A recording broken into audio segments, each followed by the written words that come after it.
Hello student, मैं एकता सिंह आप सभी का ज्ञान चैतन्य चैनल में बहुत बहुत स्वागत करती हूँ। आज के इस टॉपिक में हम पार्ट 11 जहांगीर एवं शाहजहां इन दोनों के बारे में यहाँ पर देखने वाले हैं। तो जहांगीर एक न्याय प्रिय शासक था और उसे इस उत्तरदायित्व को ईश्वर के प्रति अपना कर्तव्य मानता था। वह सुशिक्षित, सुसभ्य एवं प्रजापालक था। उसने अपने पिता से प्राप्त साम्राज्य को सुरक्षित और संपन्न रखा था।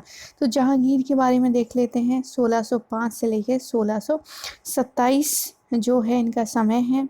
जहांगीर अकबर का पुत्र था। उसके बचपन का नाम सलीम था और अकबर के नवरत्न अब्दुल रहीम खान खाना से सलीम ने तुर्की और फारसी भाषाओं का ज्ञान प्राप्त किया था। अकबर की मृत्यु के बाद 1605 ईस्वी में सलीम का राज्याभिषेक नूरुद्दीन मोहम्मद जहांगीर के नाम से हुआ था। तो इनकी मृत्यु अकबर की 1605 में हो जाती है और इसके बाद ही जो है जहांगीर, जिसका पूरा नाम जो है नूरुद्दीन मोहम्मद जहांगीर के नाम से गद्दी पर बैठते हैं। आगे देखते हैं विद्रोह एवं दमन, यहाँ पर इम्पोर्टेंट है। तो विद्रोह एवं दमन, तो गद्दी पर बैठते ही जहांगीर को सर्वप्रथम अपने पुत्र खुसरो के विद्रोह का सामना करना पड़ जाता है। जहांगीर ने खुसरो को आगरे के किले में नज़रबंद कर लिया, किंतु खुसरो जो है कैद से भागकर लाहौर पहुंचा। वहां उसने सिख के पंचम गुरु अर्जुन देव से तथा अपनी सेना के लिए आर्थिक सहयोग लिया, लेकिन शाही सेना से खुसरो की सेना परास्त हो गई। खुसरो की सहायता के कारण गुरु अर्जुन देव को मृत्युदंड दिया गया। सिख गुरु की फांसी जो है जहांगीर के लिए नीति विरुद्ध कार्यवाही सिद्ध हुई, क्योंकि उसने इससे क्या है, सिखों का जो एक तब तक एक शांति प्रिय समुदाय थे, मन खट्टा हो जाता और वे साम्राज्य के शत्रुओं के रूप में परिवर्तित हो गए। जहांगीर की सबसे बड़ी सफलता मेवाड़ के साथ युद्ध का अंत था। जहांगीर ने मेवाड़ पर आक्रमण के लिए अपने पुत्र खुर्रम यानी शाहजहां को भेजा। खुर्रम ने वहां के राजा अमर सिंह को संधि करने के लिए विवश किया। दक्षिण भारत में अहमदनगर पर जहांगीर के पुत्र खुर्रम ने आक्रमण करके मुगल साम्राज्य का अंग बना लिया। इस उपलब्धि के कारण ही जहांगीर ने खुर्रम को शाहजहां की उपाधि प्रदान की थी। जहांगीर ने अकबर की सुलह कुल नीति का अनुसरण करके मेवाड़ को उदार शर्तें देकर राजपूतों की राजभक्ति प्राप्त कर ली, जो औरंगजेब की अनीतियों के कारण तक मुगल साम्राज्य के प्रति बनी रही। जहांगीर ने कई शक्तिशाली सरदारों एवं राजपूतों को ऊंची पदवी दी, जिससे उसका साम्राज्य क्या हो गया, सुदृढ़ हो गया।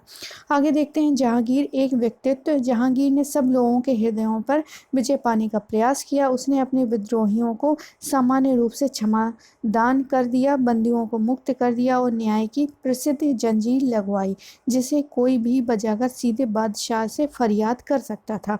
उसने कई घोषणाएं भी करवाई, जिससे उसके राज्य के लोगों में अच्छा आचरण की प्रवृत्ति का विकास हो।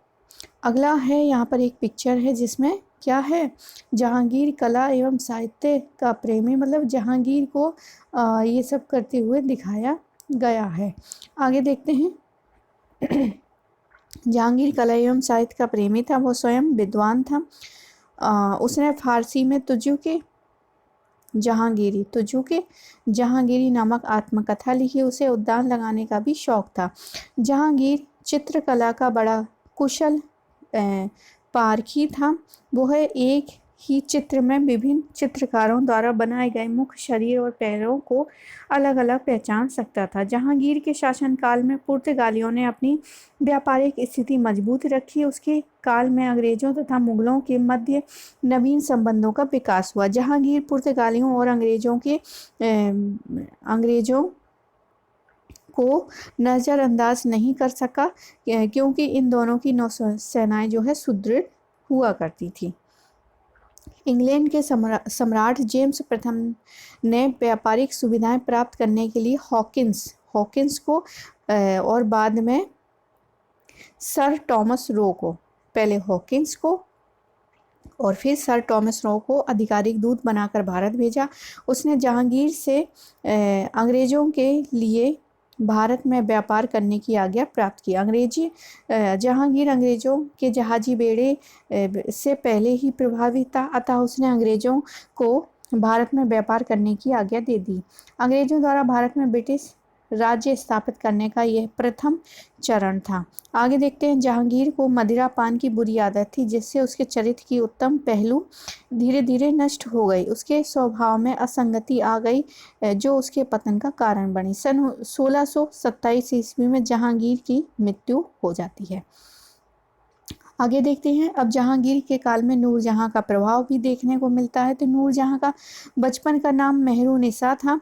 इनके पिता गयास बेग तेहरान का निवासी था। उनका विवाह शेर अफगान नामक एक ईरानी के साथ हुआ था।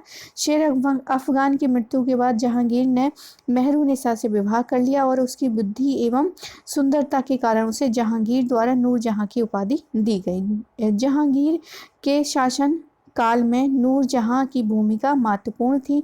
नूरजहां योग्य महिला थी। उसके राज्य के कार्यों में जहांगीर को पूरा सहयोग किया गया एवं बादशाह के व्यासनों पर नियंत्रण किया गया। नूरजहां बड़ी बलवती और साहसी महिला थी। वह जहांगीर के साथ शिकार करने जाती थी और शेरों को स्वयं मारती थी तथा युद्ध में भी सक्रिय योगदान देती थी। वह एक सुशिक्षित और सुसंस्कृत महिला थी। कला में उसकी विशेष रुचि थी। अब शाहजहां जो है 1628 से लेके, शाहजहां का टाइम पीरियड होता है 1628 से लेके 1658 ईस्वी तक। तो मुगलों का एक विशाल साम्राज्य था। इतने विशाल साम्राज्य की व्यवस्था के लिए बराबर सजग रहना पड़ता था। विरोधियों के दमन के लिए प्रायः बादशाह या उसके सूबेदार जाया करते थे। शहजादा खुर्रम जो है 1628 ईस्वी में शाहजहां के नाम से आगरा के सिंहासन पर बैठते हैं। शाहजहां के राज्याभिषेक के समय बुंदेलखंड का शासक जुझार सिंह उनसे मिलने आगरा आया और मित्रता बनाने के अवसर पाकर जुझार सिंह ने गोंडवाना पर चढ़ाई कर दी। बादशाह ने इस विद्रोह को शीघ्र ही दबा दिया था। दक्षिण विजय के अभियान के अंतर्गत सबसे पहले मुगल सेनाओं ने 1633 ईस्वी में अहमदनगर पर आक्रमण किया और उसे साम्राज्य में मिला लिया। इसके बाद जो है शाहजहां के पुत्र औरंगजेब के नेतृत्व में बीजापुर और गोलकुंडा पर आक्रमण किया। बीजापुर और गोलकुंडा के सुल्तानों ने मुगलों के साथ शांति समझौता कर लिया। बाद में शाहजहां ने पुर्तगालियों पर भी विजय प्राप्त कर ली और सन 66 ईस्वी में शाहजहां की मृत्यु हो जाती है। अब शाहजहां की उपलब्धि तो आप सभी को पता होगा, उन्होंने ताजमहल जो कि आगरा में है ये बनवाया था। सबसे बड़ी उपलब्धि इनकी यही है। मतलब स्थापत्य उसमें देखें तो मुगल स्थापत्य कला जो है हिंदू एवं मुस्लिम स्थापत्य कला का मिश्रण है। शाहजहां की शान और शौकत का प्रमाण उसके द्वारा बनाई गई इमारतें। शाहजहां ने दिल्ली में एक नए किले का निर्माण कराया जिसे शाहजहानाबाद कहा गया। यही वर्तमान में दिल्ली का लाल किला कहलाता है। आगरा में यमुना नदी के किनारे उसने एक ताजमहल जो कि अपनी पत्नी मुमताज की मृत्यु पर उसकी स्मृति में बनवाया था। ये सफ़ेद संगमरमर का बना है। प्रेम के प्रतीक के रूप में आज यह पूरे विश्व में प्रसिद्ध है। ताजमहल विश्व के 7 आश्चर्यों में भी एक है। पता करके लिखिए संसार में और कौन से, मतलब 7 आश्चर्य के बारे में आपको यहाँ पे लिखना है। आगे है लाल किला जो है दिल्ली में है। जामा मस्जिद जो है वो भी दिल्ली में है। और ये सब की सब किसने बनवाई थी? ये शाहजहां ने बनवाई थी। तो दिल्ली के लाल किले में दीवाने आम है, एक दीवाने आम तथा दीवाने खास जो अपनी सुंदरता में बेजोड़। शाहजहां ने ही दिल्ली में जामा मस्जिद बनवाई थी। शाहजहां अपने मंत्रियों के साथ दीवाने खास में शासन संबंधी मंत्रणा करता है और दीवाने आम में राज्य के लोगों से मुलाकात करता है। आगे देखते हैं, यहाँ पर दीवाने खास के अंदर कीमती चांदी की छत थी तथा उसमें संगमरमर, सोने और बहुमूल्य पत्थरों की मिलीजुली सजावट थी। शाहजहां ने आगरा में जामा मस्जिद का निर्माण करवाया। आगरा की जामा मस्जिद को मस्जिद ए जहांनामा भी कहा जाता है। बहुमूल्य रत्नों से जड़े थे जो है मयूर सिंहासन, तख्ते ताउस शाहजहां ने बनवाया था। प्रसिद्ध विश्व प्रसिद्ध कोहिनूर भी इसमें लगवाया था। सिंहासन सुनहरे रंग में एक खाट के रूप में तथा मीनाकारी किए हुए पन्ने के 12 खंभों पर आधारित था। प्रत्येक स्तंभ पर रत्नों से जड़े 2 मयूर थे। प्रत्येक जोड़े पक्षियों के बीच हीरे, पन्ने, लाल मणियों तथा मोतियों से आच्छादित एक वृक्ष या मयूर सिंहासन को सन 1739 में नादिर शाह ईरान ले गया।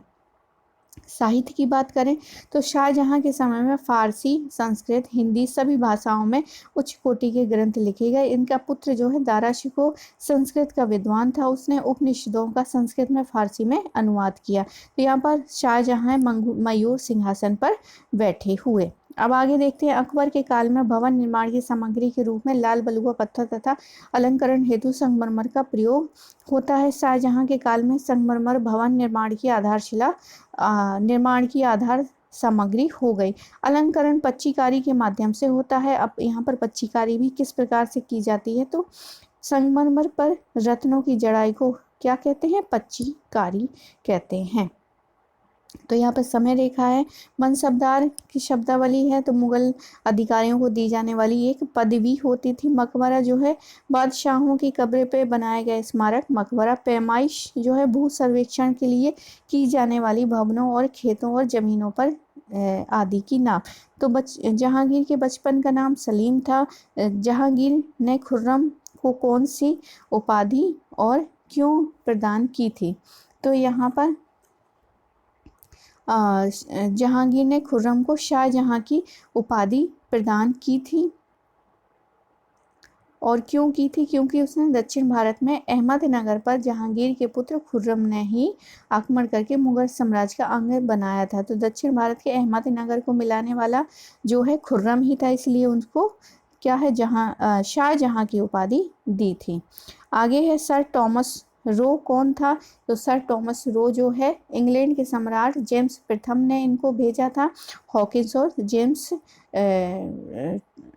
सर टॉमस रो को, और ये दूत बनकर भारत आए थे और उन्होंने ही अंग्रेजों के लिए भारत में व्यापारिक बस्तियां बसाने या फिर बसाने की आज्ञा लेने का इन्होंने प्रयास किया था। आगे शाहजहां का काल स्थापत्य के लिए याद किया जाता है। तो यहाँ पर स्थापत्य के लिए ताजमहल जो कि हमारे जो विश्व के 7 आश्चर्य हैं उसमें सम्मिलित ताजमहल भी है। तो यहाँ पर ये लिख सकते हैं। आगे है सही और गलत का। जहांगीर ने बादशाह तक अपनी फरियाद पहुंचाने न्याय की जंजीर लटकवाई थी। जहांगीर ने राज्याभिषेक से समय मिलने आगरा नहीं गया, तो ये गलत हो जाएगा, बल्कि आगरा गया था, फिर वो विद्रोह कर देता है। बहुमूल्य रत्नों से जड़ित मयूर सिंहासन को शाहजहां ने बनवाया था। मयूर सिंहासन तख्ते हाउस जो जहांगीर ने बनवाया था, ये गलत हो जाएगा।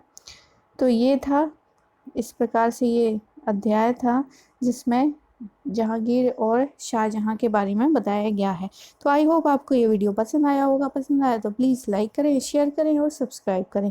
मिलते हैं एक और वीडियो के साथ। पूरा वीडियो देखने के लिए आप सभी का बहुत बहुत धन्यवाद।